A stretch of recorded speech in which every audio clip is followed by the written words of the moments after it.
A maior usina nuclear europeia localizada na Ucrânia, em território de Zaporísia, está em risco nesse momento por ataques russos e ucranianos.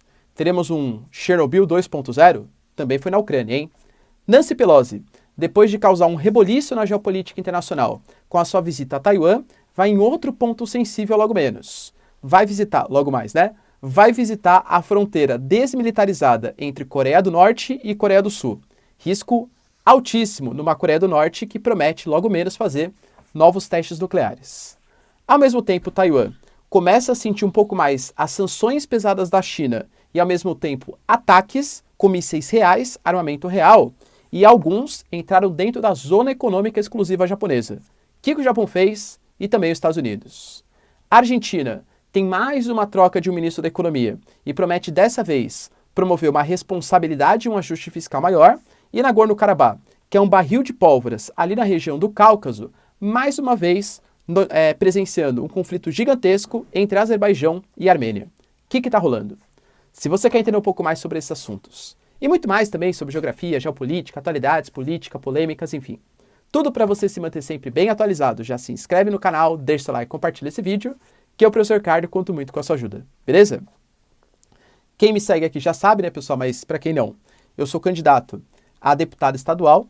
Não posso dar grandes novidades ainda, porque não estamos em período eleitoral e eu não posso fazer propaganda política antecipada, mas se você quiser saber um pouco mais sobre as minhas ideias, as minhas propostas, enfim, eu vou colocar de maneira progressiva no meu Instagram, então me siga lá, que eu conto muito com a ajuda de vocês para conseguir melhorar um pouquinho, né, a condição do nosso estado de São Paulo e, claro, do Brasil como um todo. Tamo junto, pessoal? Segue lá no Instagram, tá? Super importante a parceria com vocês. Então, bora lá pro vídeo, ó. O que está rolando? A gente teve uma questão bem grave envolvendo a maior usina nuclear europeia que está localizada no território ucraniano de Zaporísia. Essa região, tanto pela Ucrânia como pela Rússia, as duas, reconhecem que está sob domínio russo. Só que a Ucrânia alega que a Rússia está usando ali como uma espécie de base militar e inclusive como uma espécie de um escudo nuclear. Professor, por que um escudo nuclear? O que a Ucrânia alega? Que a Rússia domina aquela área porque em algum momento que a OTAN faça algum tipo de ajuda mais forte à Ucrânia, que tenha algum tipo de intervenção estrangeira, a Rússia alegue, vai invadir mesmo? Vai ajudar a Ucrânia? Então eu vou negligenciar o controle dessa usina. Eu vou deixar acontecer algum acidente, vou jogar resíduos em locais não adequados. Ou seja, você tem ali uma arma geopolítica de convencimento muito forte, que é uma usina nuclear que pode ter um acidente, assim, questão de muitas vezes pior do que foi, por exemplo, em Chernobyl. Já os russos alegam que, na verdade, a história não é bem assim. Realmente eles dominaram, mas quem ataca de maneira proposital são os ucranianos. Independente de que você acredita, fato é que a própria AIEA, a Agência Internacional de Energia Atômica, reconhece que ali você não tem uma fiscalização há muito tempo e que é um perigo isso para uma usina nuclear de tão grande porte como a localizada em Zaporísia. A Rússia alega que não vai deixar fazer uma fiscalização, visto que essa agência ela é muito mais coadunada, muito mais concomunada com o mundo ocidental, tem uma influência muito forte dos Estados Unidos. Embora nesse momento o presidente seja um argentino, e a Ucrânia alega que também não é a favor de uma intervenção, de uma fiscalização maior, visto que isso, nesse momento, meio que legitimaria, quem está mandando aqui é a Rússia. Não, a fiscalização tem que ser ucraniana. O Zelensky mesmo já falou que ele não aceita nenhuma proposta de cessar-fogo, intervenção estrangeira, coisa que o valha, enquanto a Rússia não devolver integralmente todos os territórios que foram conquistados. Inclusive a Crimeia não citou isso, mas está difícil para o Zelensky. A gente teve hoje a Nancy Pelosi anunciando em visita à Coreia do Sul que ela pretende também fazer uma visita à zona desmilitarizada da Coreia do Sul e Coreia do Norte, ali no paralelo 38 graus norte.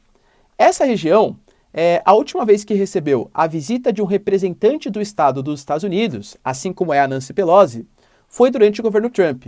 Mas, de verdade, contextos completamente diferentes. À época, a Coreia do Norte pleiteava uma abertura econômica um pouco maior e contava com a ajuda do Trump para fazer isso. Os dois se reuniram, inclusive lembro até que foi no dia dos namorados, segundo o Brasil, né, o dia 12 de junho, tá? O Trump, convenhamos, chegou a chamar o Kim Jong-un de um grande líder para o seu povo. Olha a hipocrisia geopolítica internacional. A geopolítica é isso, tá? Entendam. É tenso. Só que hoje a situação é completamente diferente. Esses acordos não se consolidaram, porque não havia como se fosse uma regra, uma datação para quem ia fazer primeiro. O que vai acabar primeiro? As sanções praticadas à Coreia do Norte ou a Coreia do Norte abrir mão do seu arsenal nuclear? A Coreia do Norte já falou que enquanto não tiver garantias propostas eficientes, contundentes, ela não abre mão do seu arsenal nuclear. Ela já falou de maneira assim, precisa, nós não seremos a nova Líbia, porque considera-se que o Muammar Gaddafi, que controlava a Líbia, abriu mão do seu arsenal, abriu mão de grande parte das armas, e na primeira oportunidade que o mundo ocidental teve, apesar das promessas feitas ao Muammar Gaddafi, que foi a Primavera Árabe, invadiu, tirou, matou OTAN, França, Estados Unidos. Então, é uma espécie de garantia que o Kim Jong-un tem ali na região. Essa visita da Nancy Pelosi está bem claro. O objetivo é a desnuclearização. A Nancy Pelosi quer que a Coreia do Norte se desnuclearize. Isso não vai acontecer, tá? Mas vocês têm que ter na cabeça que a Coreia do Norte, esse ano, realizou um número recordes de testes militares não nucleares e pode fazer um teste nuclear, segundo o Serviço de Inteligência dos Estados Unidos, ainda esse ano. Não acontece um desde 2017. Os Estados Unidos e a Coreia do Sul estão realizando exercícios militares conjuntos na região, claro, com ameaça à Coreia do Norte. Na questão de Taiwan e da China, a China vem tentando responder de maneira um pouco mais agressiva. Por exemplo, não está mais vendendo areia para Taiwan, o que dificulta a produção de alguns produtos, por exemplo, chips e semicondutores. Ao mesmo tempo, cancelou a importação de alguns produtos agrícolas que vinham da ilha. Então, bloqueio econômico. Taiwan depende muito da China. Cercou de maneira marítima com 6 exercícios militares navais próximos de Taiwan. Caças sobrevoando, testes com munição real. Hoje foram 11 na parte mais leste de Taiwan. Só que dentre esses 11 mísseis, e Taiwan se defendendo, tá? Anunciando que vai receber mais armamento, investindo em segurança, infraestrutura, se defendendo de cyberataques. Disse Taiwan que a China está atacando o serviço de inteligência estratégico, a comunicação estratégica de parte do governo de Taiwan, tá?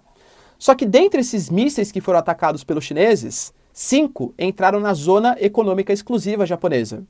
A Zona Econômica Exclusiva Japonesa é uma área que se estende do litoral até 200 milhas náuticas, mais ou menos 370 quilômetros, tá? Em relação ao litoral. É uma área que o país tem soberania para a exploração econômica das águas, subsolo, possibilidade de petróleo e tal. Um ataque ali é como se fosse um ataque também a uma área de exploração econômica japonesa. O Japão fez nota de repúdio e isso preocupa bastante os Estados Unidos, que vai deixar o Reagan, o porta-aviões Reagan, já de prontidão. Ele não vai sair ali da região, tá? Isso é bem importante. O Japão, inclusive, ele está cercado militarmente por países rivais. Coreia do Norte constantemente faz testes que passam por cima da ilha de Hokkaido, que é a ilha mais ao norte do território japonês. O Japão tem conflitos constantes com a Rússia, disputa pelas Ilhas Kurilas, e a própria China, que tem disputas por ilhas, por território, inclusive pela ZE, que alega que é da China, enquanto o Japão alega que é dele. Então, assim, o Japão está em maus lençóis. Situação bastante preocupante. Já na região do Cáucaso, estamos tendo um conflito que não é novo, aliás, ele data do início do século XX, mas eu não posso, até um pouquinho antes, tá? Mas eu não posso dar grandes detalhes, senão o vídeo fica com meia hora, né? Mas vamos trazer para um contexto um pouco mais atual. Quando você pega Armênia e Azerbaijão, se vocês separarem, tem um pedacinho do Azerbaijão que está depois da Armênia e tem um pedacinho de maioria armênia que está dentro do território do Azerbaijão. Só um spoilerzinho, tá? O Stalin fez isso de maneira proposital para enfraquecer e gerar conflitos locais. Dividir para conquistar, dividir para governar. Países que pertenciam, região, né, pertencia à antiga União Soviética. Bom, pós-década de 90, não fazia muito mais sentido. Fim da União Soviética, separação e tal. O território de Nagorno-Karabakh é esse território que está dentro do território azeri, do Azerbaijão, que é de maioria armênia. Essa região quer ou voltar a pertencer à Armênia, ou melhor ainda, se tornar independente, quer ser um território autodeterminado, a autodeterminação dos povos. O Azerbaijão não aceita a independência local e conta com a ajuda de um país que historicamente odeia os armênios, a Turquia. Vide genocídio armênio, a dificuldade de expandir o Império Turco-Otomano pela resistência armênia. É fato que a Armênia sempre foi uma pedra no sapato, né, dos turcos nessa visão expansionista e imperialista que os turcos têm. E a Armênia tem aliados, mas não aliados de primeira ordem. O Irã apoia um pouquinho, a Rússia tem algumas relações militares, mas o apoio de Azerbaijão e Turquia ele é muito mais significativo. Fato é que começaram tensões bem fortes em 2020, quando a Rússia consegue mediar um cessar-fogo entre Azerbaijão e Armênia.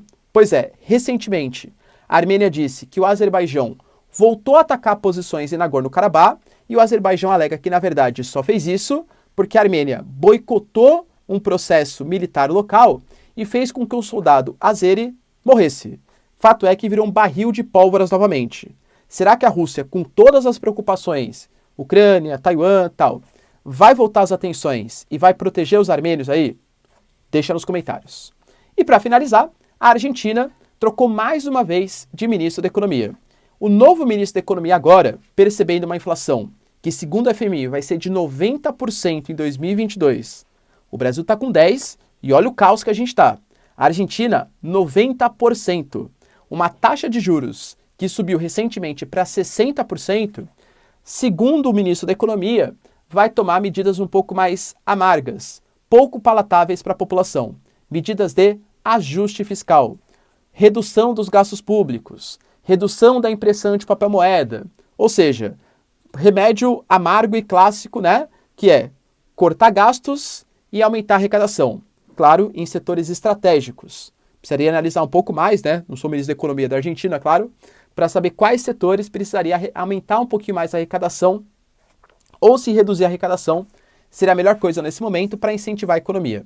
Mas fato é que a Argentina está mudando de política econômica porque até agora, política de controle de preços, proibição de exportação de alimentos para deixar no mercado interno. Cara, controle de preços gera desabastecimento. Você impedir que as pessoas exportem desincentiva as pessoas a produzirem. Vai vender em peso, que é uma dano que não vale nada. Então, economia assim, né? Todo problema que ele é muito complexo, ele tem uma solução que ele é rápida, fácil e errada. Economia que se resolve assim, ó, canetada, não sei se eu posso falar 100%, mas em 99,9% não dá certo, não dá certo. E você, Gary, o que pensa? Qual que é a solução para a economia da Argentina? Aliás, tem solução a curto prazo? Deixa aí nos comentários, quero saber sua opinião. No mais, se vocês curtiram o vídeo, tamo junto, beijos, abraços e tchau, tchau.